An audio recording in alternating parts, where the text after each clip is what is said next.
This child did not come alone. She came with a debt. The mother's life was the down payment. The father's glory will be the interest. She carries death in her shadow, Barnabas. Whoever draws close to her draws close to the grave. She is a vessel of salt. She will wither every field she walks upon.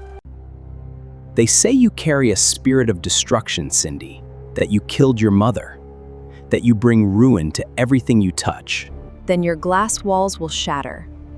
But at least I will be standing in the debris of a house I chose, not a palace where I was buried alive. There are children who are born into love, and there are children who are born into a verdict. Cindy Okoli was the second kind. She did not know it at first. No child does. You simply notice things.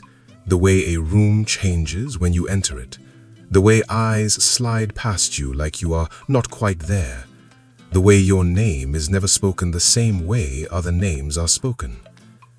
She was 5 years old the first time she watched a mother pull her child away from her.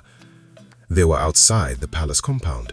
A little girl with orange ribbons in her hair had wandered close, curious the way children are before adults teach them better. She had smiled at Cindy. Cindy had smiled back. Then the mother appeared.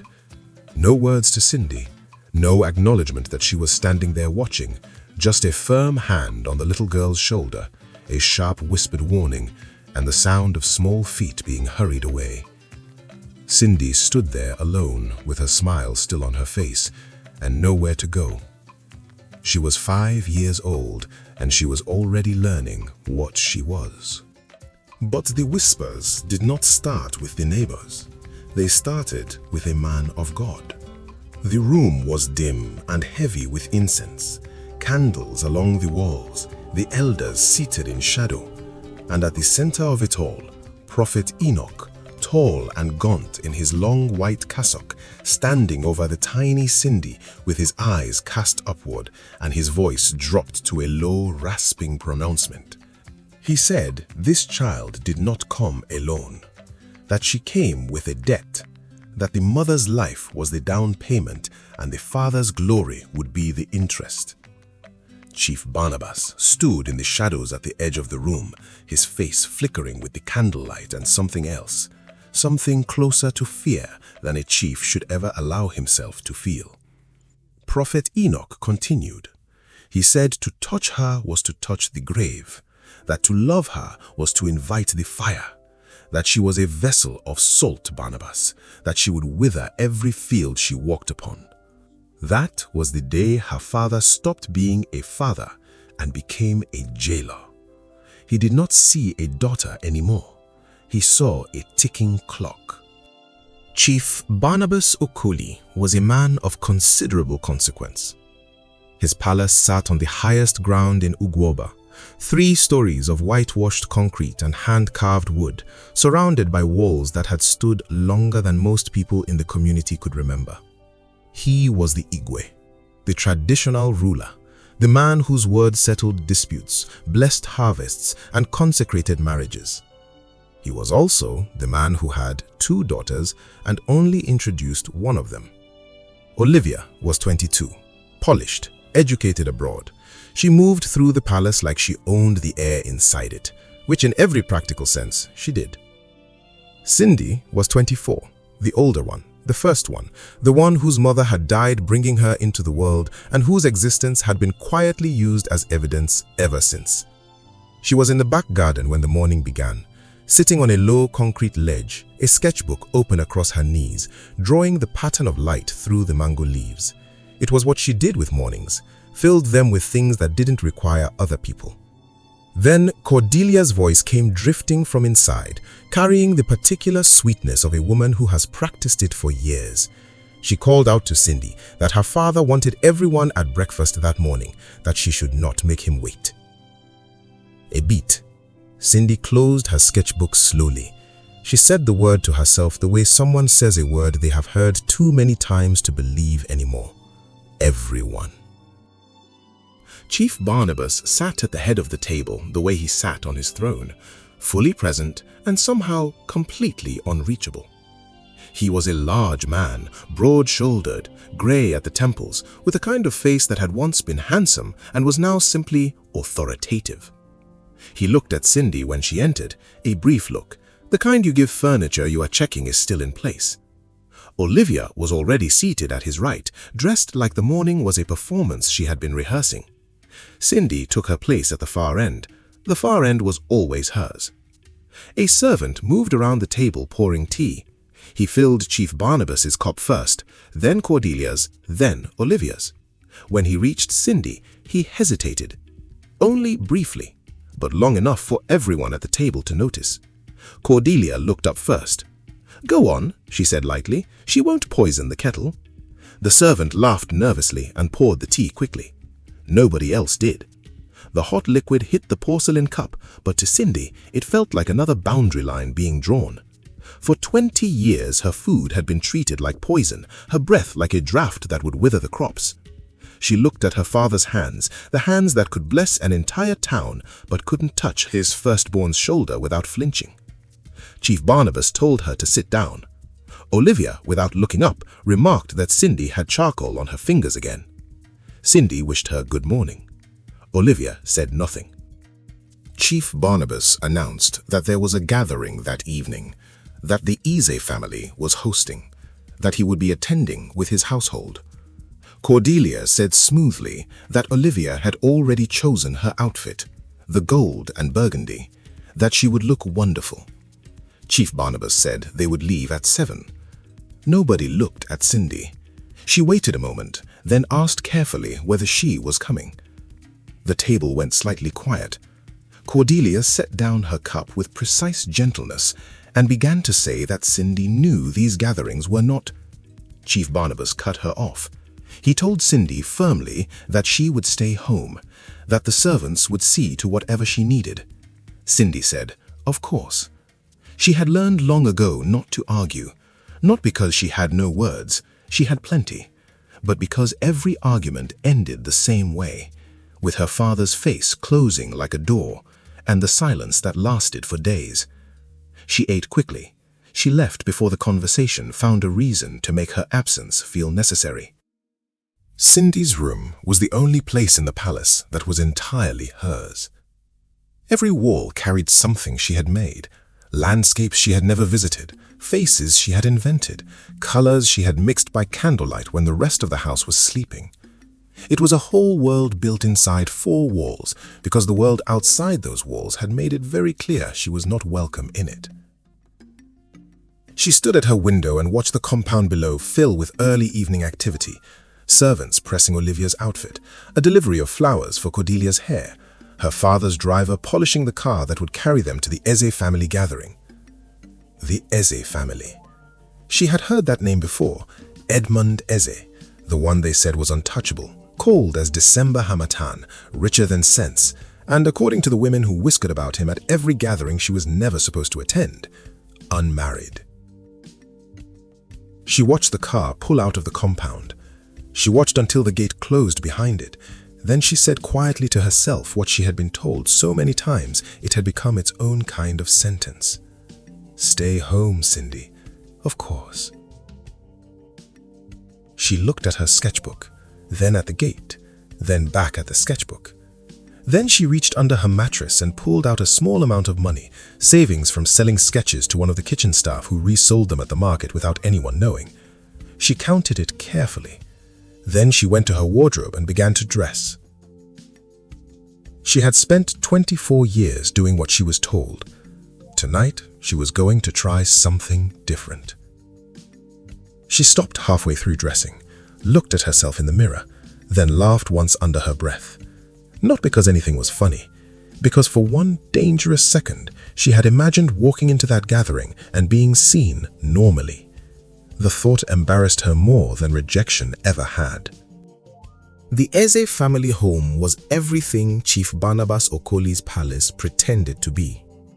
Where her father's compound wore its wealth carefully, like a man conscious of being watched, the Eze estate simply existed in its abundance without apology. Cindy stood at the edge of the grounds. She had come through the back entrance, paying the Okada man with half her savings, and felt the particular feeling of someone who has read about a place for years and is finally standing inside it. She was not dressed for this. She knew it. Her wrapper was neat, but it was not the kind of neat that belonged here. She had no jewelry worth mentioning. She had done her hair herself. But she was here. That was the part that mattered. She moved along the outer edge of the gathering, staying close to the hedges, watching, looking for Olivia, looking for her father, looking for the man everyone seemed to be orbiting without quite approaching. She found him by following the empty space around him.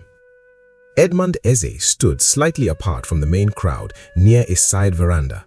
He was holding a drink he was not consuming. He watched the gathering the way a man watches a fire, present, aware, entirely uninvested. Every few minutes, someone approached him. He responded, briefly, politely, and they moved away slightly deflated without quite knowing why. Cindy watched this happen 3 times. Then she watched something else. Olivia appeared, guided smoothly in Edmund's direction by Cordelia's careful social engineering. Olivia deployed her practiced smile. Edmund looked at her the same way he looked at everyone, present, polite, and completely absent. Olivia was beautiful. Nobody had ever disputed that. She had their father's bone structure and Cordelia's calculated grace. She knew exactly how to enter a conversation, how to laugh at precisely the right moment, how to make a man feel seen without giving him anything real. It was not working. Cindy watched Edmund's face throughout the entire exchange and saw nothing change in it, not once. Olivia eventually moved away, smile intact but eyes slightly tight. And that was the moment Cindy Okoli made the decision that would change the rest of her life. Not because she had a plan, she didn't. Not because she was brave, she wasn't sure she was, but because she was 24 years old and she was tired. Tired in a way that had nothing to do with sleep. Tired in the way of someone who has been patient far beyond what patience was ever designed to hold. She stepped away from the hedge. She approached him from the side. He had noticed her before she reached him. His eyes moved to her without his head turning, the particular awareness of a man trained to notice things. She told him he looked bored. He said he was bored. She said at least he was honest. He said it costs nothing. Then he took her in fully, the wrapper, the absence of jewelry, the fact that she was looking directly at him without the performance everyone else arrived with, and told her she was not dressed for this gathering. She agreed. He noted she was there anyway. She said she was. He asked who she was. She told him she was someone he hadn't been warned about yet. He said that was either very good or very bad. She said it depended on what he did next.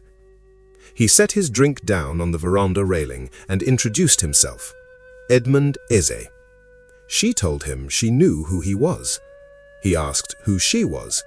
She hesitated for just a fraction of a second, the hesitation of someone deciding whether to hand over a name that carries weight she did not choose. Then she told him, Cindy Okoli. His expression didn't change, but his eyes sharpened slightly. He said she was Chief Barnabas's daughter. She confirmed it, the one he didn't bring tonight. A silence settled between them. Not uncomfortable, the kind between two people who are both thinking faster than they are speaking. He asked why she was there. She told him she had come to propose something to him. He raised an eyebrow and said she had come to propose to him. She told him it was a business arrangement, that he should not flatter himself, that she was not there because she had looked across a room and felt something. She was there because she had looked across a room and seen a solution. The corner of his mouth moved, brief, almost a smile. He said he was listening. They moved further from the crowd to a quieter corner of the veranda. The music from the gathering drifted to them, softened by distance. Cindy told him she would be direct because she did not have time not to be, that if her father saw her there that night, there would be consequences she would prefer to avoid. He told her to be direct then. She said she needed to leave her father's house, that the only exit available to a woman in her position was marriage, that she was not interested in love, that she did not have the luxury of waiting for it, and she had stopped believing in it a long time ago, that what she needed was a name, protection, and distance from her family. Edmund said nothing. He was watching her with his full attention now. She continued. She told him she had heard he was under pressure to marry, that she did not know the details and did not need to. What she knew was that she would cause him no romantic complications, would make no emotional demands, would not embarrass him publicly, and that she would give him an heir if that was what he required. He said she had thought about this. She said she had been thinking about it for longer than tonight, that tonight was simply the first opportunity. He asked what made her think he would choose her specifically. She told him because every woman in that room wanted something from the part of him that he had closed off, that she was the only one asking him to keep it closed, that it should be worth something to a man like him. A pause. Edmund looked at her steadily. Then he said that he knew what they said about her. It landed between them like a stone dropped in still water. She didn't flinch. She said she knew exactly what they said about her, that she had been there for most of it. He asked if it bothered him that he knew. She asked if it bothered him. He said no. She exhaled slowly, the first real exhale of the evening. She said then they may have something to discuss. He said he didn't make decisions at parties. She said she wasn't asking him to. He told her to come to his office the next morning at 10 o'clock, that if she was serious, she would find a way to be there, that if she couldn't manage it, the conversation had meant nothing. He picked up his drink from the railing and paused. He told her to go, that her father had just walked in through the main entrance. Cindy turned sharply. She could see Chief Barnabas moving through the main entrance across the compound, Cordelia on his arm, Olivia just behind them. She was already moving when she started to ask how he had known. He told her he noticed everything. 10 o'clock, Cindy Okoli. Don't be late. She made it to the back gate before Olivia's eyes could find her. She stood outside in the night air, heart going faster than she wanted to admit, and tried to remember the last time anything had felt like this. Not hope, exactly. She had learned to be careful with hope. It was the kind of thing that cost more than it gave if you weren't precise about it. But something adjacent to hope. Something that felt like a door she hadn't known existed had opened exactly 1 inch, and the air coming through it was different from the air she had been breathing for 24 years. She flagged down an Okada in the dark and spent the rest of her savings getting home.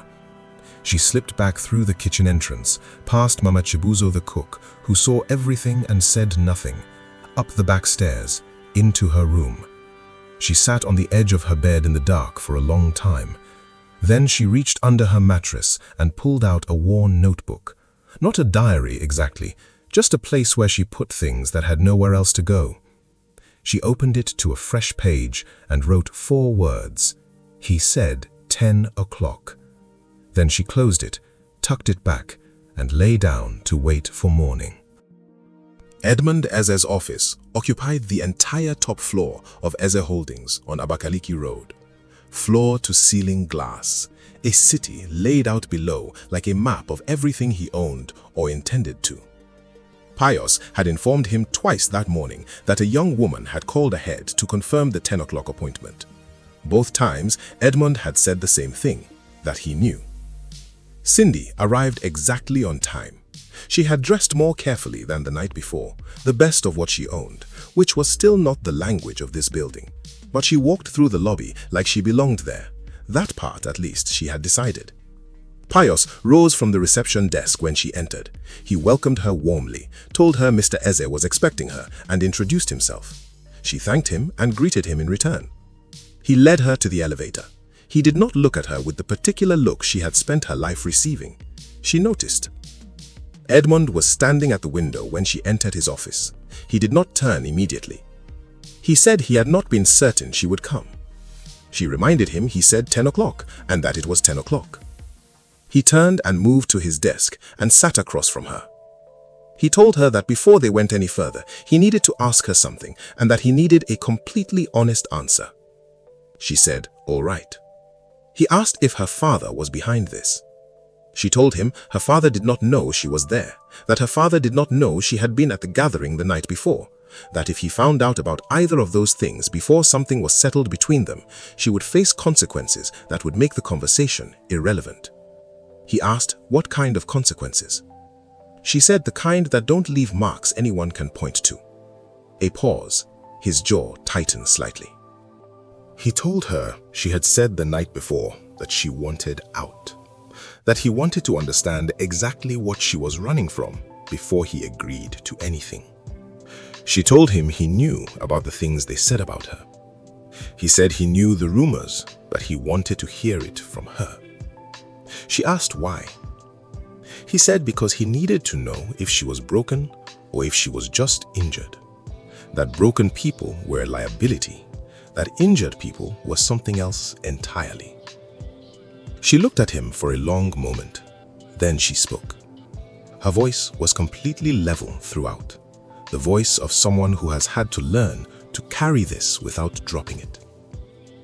She told him her mother had died the night she was born, that her father's second wife had decided that was her fault, that Cordelia had paid Prophet Enoch, a man her father trusted completely, and had paid him to confirm it, that Prophet Enoch had told her father, told the elders, told anyone who would listen, that she carried a spirit of destruction, that she had killed her mother coming out of the womb and would continue to bring ruin to everything she touched.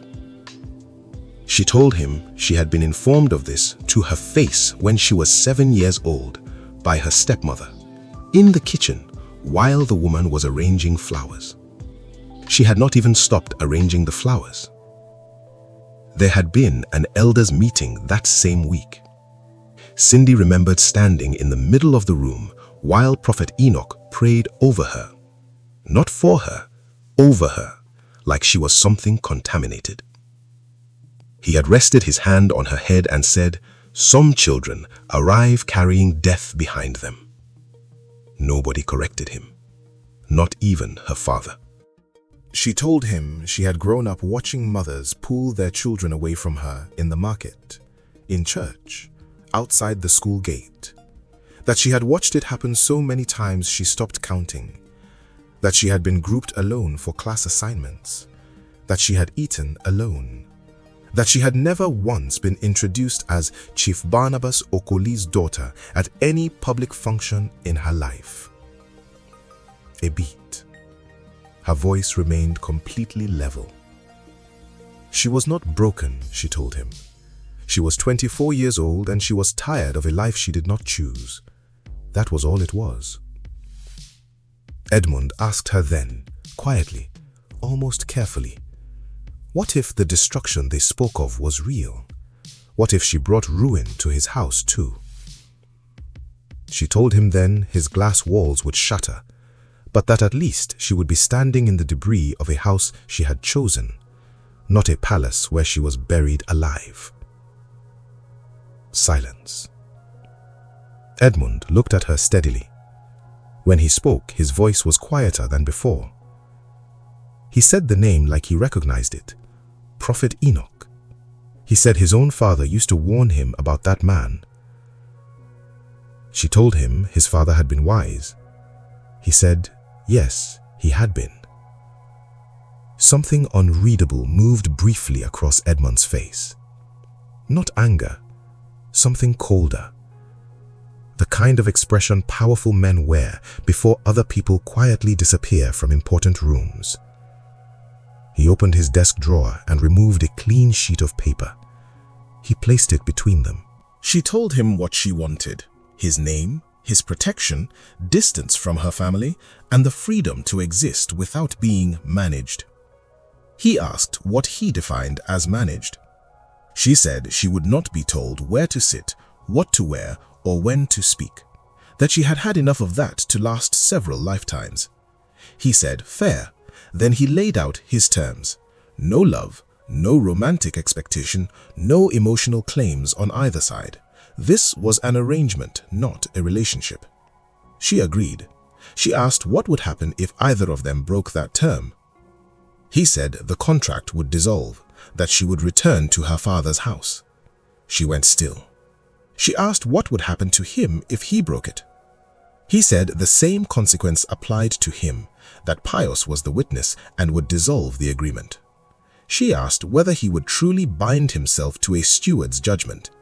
He said Pius had served the family for 30 years, that the man had no reason to lie, and neither would he.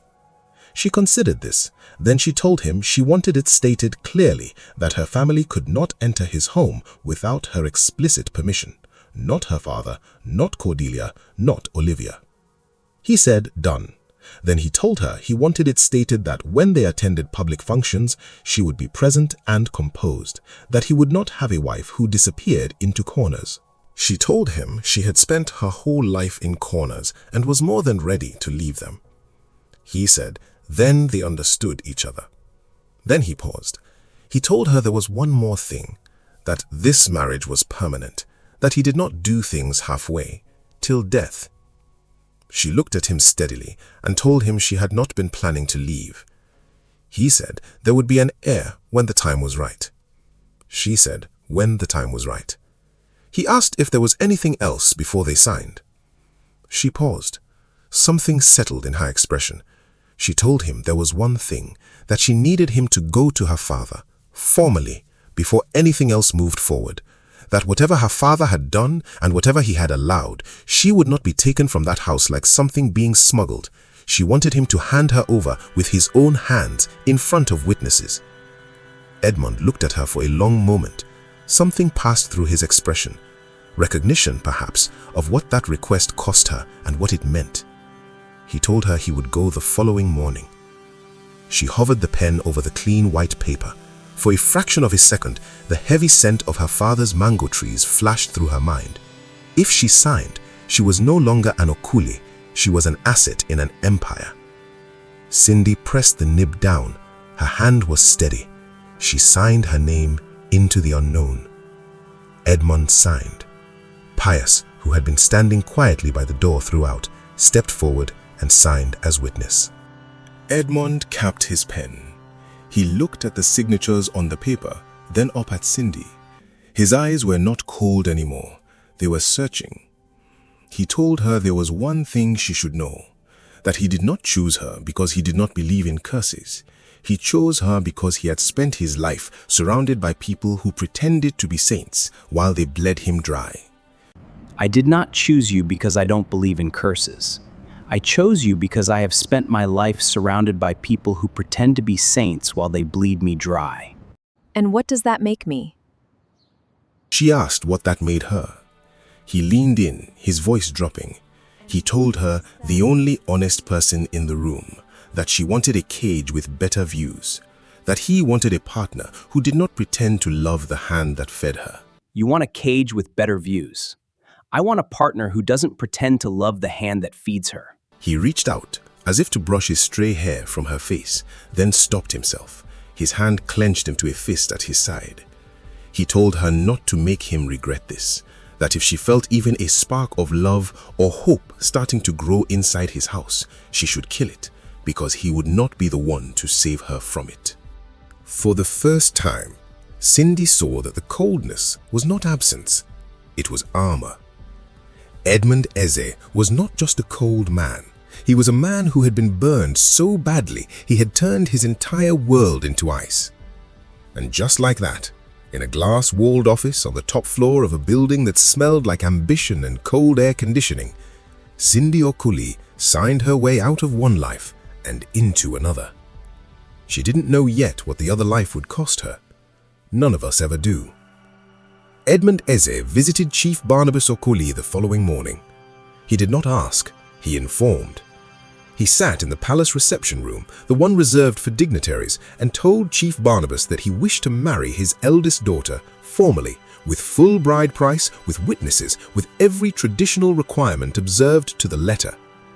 Chief Barnabas sat across from one of the most powerful men in the state and felt something he had not expected to feel. Shame.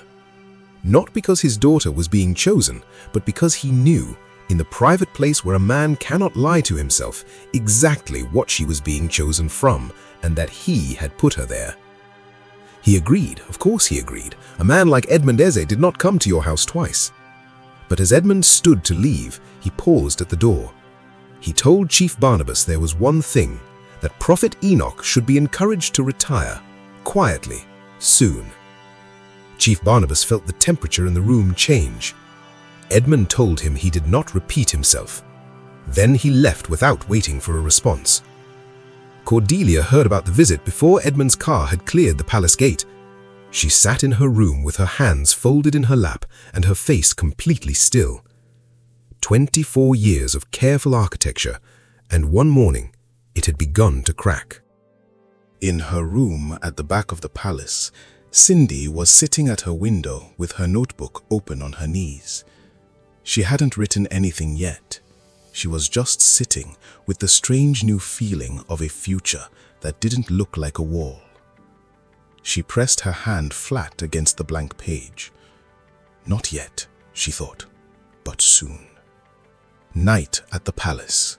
Cindy is packing her few belongings into a small bag, the drawings she will take, the notebook, the little that is truly hers. The room is quiet around her. Then a sharp knock at the door. Not a servant's knock. Cordelia stepped inside without waiting. She stood in the doorway, her voice low and hissing, all the practiced sweetness finally gone. She told Cindy that she thought his signature on a piece of paper changed who she was. She told her she was a curse, that she was born in blood and she would end in it. That Edmund Eze thought he was buying a wife, but he was bringing a demon into his house. You think a signature on a piece of paper changes who you are? You are a curse, Cindy. You were born in blood, and you will end in it. Then I hope he has a large enough fire to keep us both warm. Because I am never coming back to this room. Cindy looked at her stepmother steadily. Then she told her she hoped he had a large enough fire to keep them both warm, because she was never coming back to this room. She walked past Cordelia carrying her small bag. Down the corridor, down the stairs, through the kitchen entrance, across the compound. She reached the front gate. Edmund's black car was waiting outside, but standing beside the car, between Cindy and her freedom, was Prophet Enoch. He held a ceramic bowl of dark water in both hands, his white cassock bright in the night. His eyes found hers immediately. He had been expecting her. He told her to stop, that to leave this house without the ritual was to carry the death to Edmund Eze's doorstep. He turned to Edmund and told him that if she crossed that line without his blessing, his empire would fall by morning. Stop. To leave this house without the ritual is to carry the death to his doorstep. Edmund Eze, if she crosses this line without my blessing, your empire will fall by morning. Nobody spoke. Nobody moved. Edmund looked at the prophet, then at Cindy, who stood frozen at the gate. 24 years of that voice, still capable of rooting her to the ground. Then Edmund stepped forward. His hand reached for the prophet's bowl. In that moment, Cindy realized that her freedom was not just a signature, it was a war, and the first battle had just begun at the palace gates. She had no idea that the most dangerous part wasn't leaving, it was what happened after. When the cold man's walls began to thin, and the man who trusted nobody began to realize the only place he could breathe was beside the girl everyone else feared. In part 2, Cindy enters Edmund's world. Edmund begins to notice things he was never supposed to notice. Cordelia Okoli is not done yet, and Prophet Enoch has never lost a war.